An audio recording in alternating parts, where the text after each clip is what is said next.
What if I told you that the Australian government has designed a welfare system so broken that it's literally impossible to survive on? And what if I told you that this isn't an accident, it's by design? Right now, as you're watching this video, millions of Australians are trapped in a system that promises support but delivers poverty. They're making choices no human should have to make: rent or food, medication or electricity, dignity or survival. I've spent the last month diving deep into Centrelink payments, rental data, and the real cost of living in Australia. I've analysed government reports, spoken to people living this reality, and uncovered a truth so disturbing that it explains why homelessness is exploding and why over 200,000 people are desperately waiting for social housing. And that number is growing. This isn't just about welfare recipients. This is about the deliberate creation of a permanent underclass. In this video, I'll expose the brutal mathematics of survival on Centrelink, reveal how the housing crisis and inflation has made welfare payments completely inadequate, and more importantly, I'll share a small but powerful solution that doesn't require waiting for politicians to save you. But first, a glimpse into what it's really like to survive on an Australia's welfare system. The JobSeeker deception.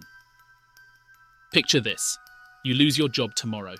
You apply for JobSeeker and get the maximum payment, roughly $500 per week, including rental assistance. The government tells you this is support. Let me show you what support really looks like. Your basic survival costs break down like this. Groceries and household items cost $120 per week minimum.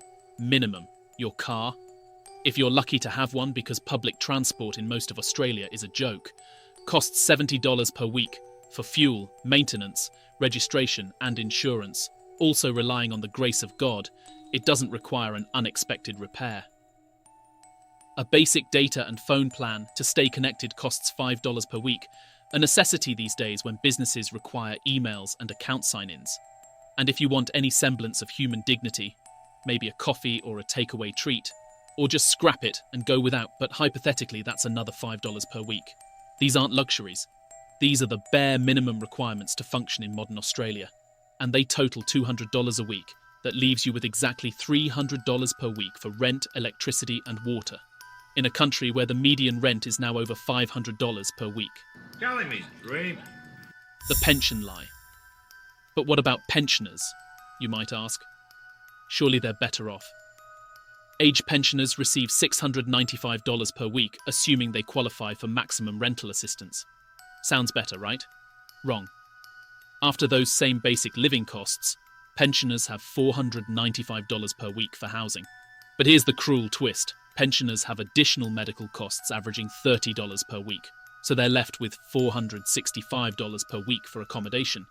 You might scrape by in some regional areas, but every single year, rent increases faster than pension increases. You're not surviving, you're slowly drowning. The housing calculation that exposes everything. Here's where the government's own data destroys their narrative. According to the latest rental reports, median rents have hit astronomical levels. Sydney houses at $775 per week, Melbourne at $580, Brisbane at $625. But even if you could find something cheaper, the rental assistance calculation shows the system's true cruelty. You get 75% of rent paid above a threshold, but only up to a maximum. For a single person, that threshold is $149.60 per fortnight, with a maximum assistance of $212 per fortnight.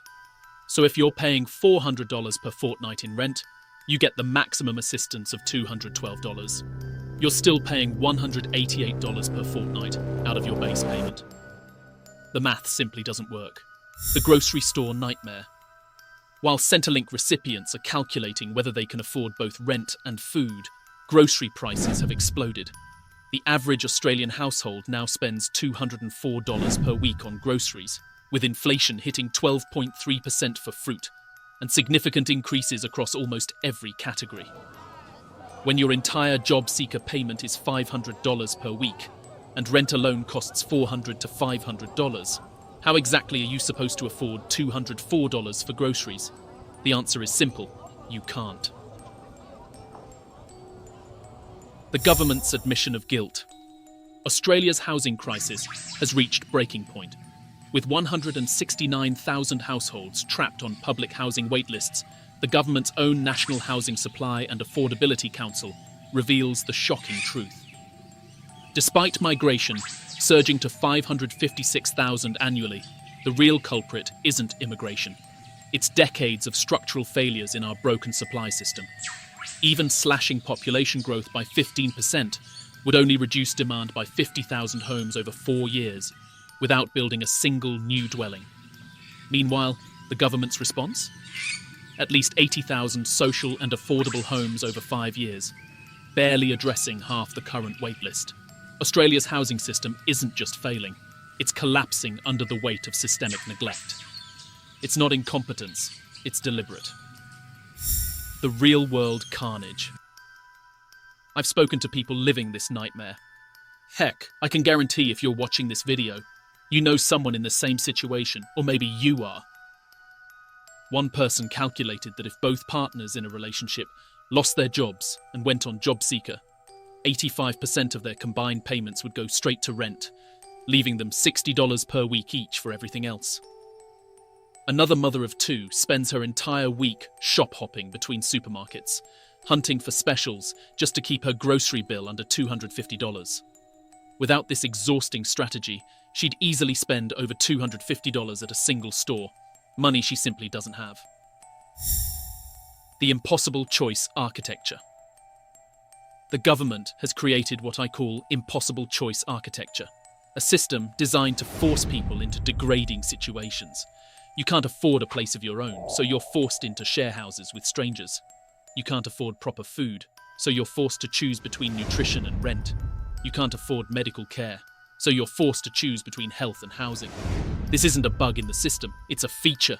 It keeps wages low by maintaining a desperate pool of workers who'll accept any conditions. It keeps property prices high by ensuring a steady stream of people competing for the bottom end of the rental market. The political protection racket. Why doesn't the government fix this? Because the current system serves powerful interests perfectly. High immigration keeps wages low and property prices high. Desperate welfare recipients provide cheap labour.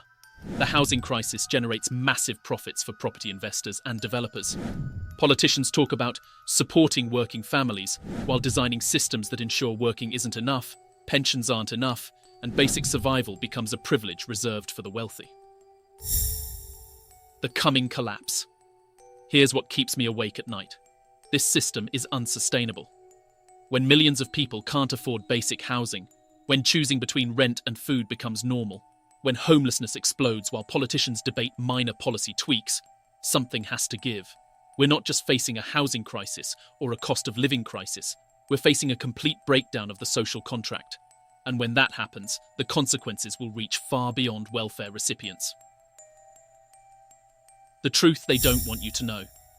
The uncomfortable reality is that you're probably one major life event away from this system. One job loss, one illness, one relationship breakdown, one economic downturn, and suddenly you're the one trying to survive on payments designed to keep you desperate. The current system isn't broken. It's working exactly as intended.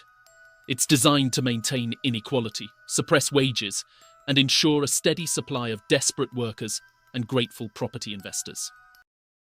But there is hope. Now, I know this all sounds hopeless. I know you might be watching this feeling like there's no way out, like you're trapped in a system designed to crush you. But here's something the government absolutely doesn't want you to know. There is a way forward, and it doesn't require waiting for politicians to develop a conscience.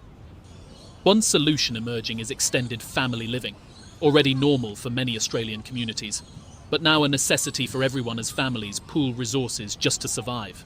It's going back to basics, the way humans lived for thousands of years before capitalism told us we had to do everything alone. When the system fails this badly, people rediscover that we still have each other. But it goes beyond just housing. These groups are sharing grocery costs through bulk buying. They're creating skill-sharing networks where someone who's good with cars helps maintain everyone's vehicles, while someone else who's good with technology helps with everyone's phones and computers. They're starting community gardens to grow their own food. It's not just survival, It's a return to the cooperative spirit that built strong communities before we were told that individual wealth was the only measure of success. The path forward. Governments resist welfare reform because it's politically risky. Most voters aren't on welfare, so politicians focus elsewhere. Those in power rarely understand the reality of living on payments, while businesses benefit from desperate workers accepting low wages. Government departments resist change due to complexity and risk. The people most needing reform, welfare recipients, lack political power to demand it. Meanwhile, those with power to change things don't feel the consequences of keeping the broken system. Change typically only happens during major crises, dramatic shifts in public opinion, or with exceptionally brave political leadership. The solutions aren't complicated, but they require dismantling a system that serves powerful interests. Cut immigration to sustainable levels, build massive amounts of social housing, increase welfare payments to livable levels, treat housing as essential infrastructure, not investment vehicles. But until we demand these changes, millions of Australians will continue choosing between rent and food, between medication and electricity, between dignity and survival. The next time you hear a politician promise to help working families, remember these numbers. Remember that their policies have created a system where working isn't enough, where pensions aren't enough, where even basic human dignity has become a luxury. This isn't just a policy failure, it's a moral catastrophe. And until we recognize that the cruelty is the point, nothing will change. What's your experience with this broken system? Have you been forced to make these impossible choices? Share your story in the comments, because the more people who understand the true cost of our rigged system, the harder it becomes for politicians to maintain their lies. The safety net isn't broken. It was designed this way. And until we admit that uncomfortable truth, millions of Australians will continue falling through the cracks of a system that was never meant to catch them.